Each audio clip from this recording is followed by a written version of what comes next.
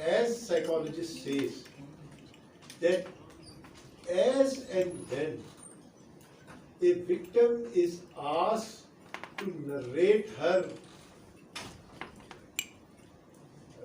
the whole incident, it creates a shock wave within her brain, and that shock waves create ripples in her personality as well as her whole demeanor. और ये वो जख्म है जो उसके कभी भरते नहीं. ज़ाहिरी तौर पे तो वो एक चलता फिरता इंसान होता है, लेकिन उसके ऊपर ये चीजें जो है अंदरूनी तौर पे क्या असर करती है वो नहीं पता. At the hands of society in general, कि सोसाइटी करती क्या है, सोसाइटी क्या हुआ कि ठीक है वो जी कैरेक्टर असैसिनेशन. तुमने ऐसे कपड़े क्यों पहने थे? आप बहुत सारी चीजें होती हैं, ठीक है ना जी. आप काम करने क्यों जाती हैं? जी बिल्कुल. ठीक है, घर में बैठती, ठीक है. बहुत सारे ऐसे factor. Every segment, every regional subset of society has its own norms, and whenever and however these norms are disturbed, तो उस norms के जो मानने वाले होते हैं वो हमेशा एक नई चीज को उसमें कोई ना कोई नुक्ता ऐसा उठा लेते हैं जो पॉजिटिव भी हो सकता है, नेगेटिव भी हो सकता है. इसी तरह क्रिमिनल जस्टिस सिस्टम के अंदर कैसे सेकेंडरी विक्टिमाइजेशन, फर्स्ट रिस्पॉन्डर होता है जो वहां जाता है किसी क्राइम सीन के ऊपर.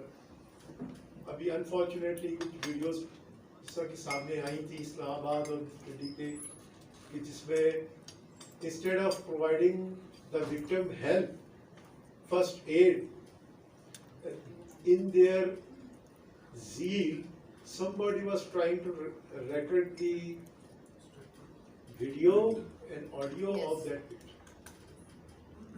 तो उसमें मुझे एक वो फेमस वो वाक़या याद आया जिसके ऊपर वो खुदकशी कर ली थी. वो एक पुलित्ज़र अवार्ड विनर जो था वो फोटोग्राफर था जो सुमालिया से एग्जिट कर रहा था. तो उसकी तस्वीर जो है ना, एक गिद्ध बैठा हुआ है और एक बच्चा बैठा हुआ है, शायद आपको ज़हन में आया. छोटी सी बच्ची मोटर करीब थी और वो गिद्ध उसको देख रहा था कि ये मरे और मैं इसको झपट के खा लूं. उस फोटोग्राफर ने वो फोटो बनाई. जब उसको इनाम दिया तो जो तस्वीर थी उस तस्वीर के ऊपर एक ने कमेंट किया था कि यहाँ एक नहीं उस वक्त 2 गिद्ध थे. तो वो ही एक विक्टिमाइजेशन और सेकेंडरी. नेक्स्ट, हमारी सोसाइटी के अंदर हम देखते किस तरह है, how we see gender based violence. हम बैलेंस करते हैं 2 फरीकैन को एक वाक़े की, एक में राइट ऑफ विक्टिम और एक में राइट ऑफ ऑफेंडर. तो राइट ऑफ विक्टिम्स जो हैं वो क्या है हमारे माशरे के? हमारे माशरे में राइट्स ऑफ विक्टिम है naming, shaming and blaming onus on her. और rights of offender क्या है? Presumptive law doctrine, जिसने हमारे लॉ ग्रेजुएट्स साथी भी होंगे यहाँ पे. presumptive law doctrine ये है कि innocent until proven guilty. ठीक है. तो इस डॉक्ट्राइन को हम एक्सट्रीम पे ले गए हैं, क्योंकि ये डॉक्ट्राइन जब आई थी शुरू में उस वक्त जो ऑफेंडर था वो भी क्रिमिनल जस्टिस सिस्टम के अंदर एक विक्टिम ही था, अभी भी है. ना करता गुनाहों की सजा भी लोगों को मिल रही है. नेक्स्ट,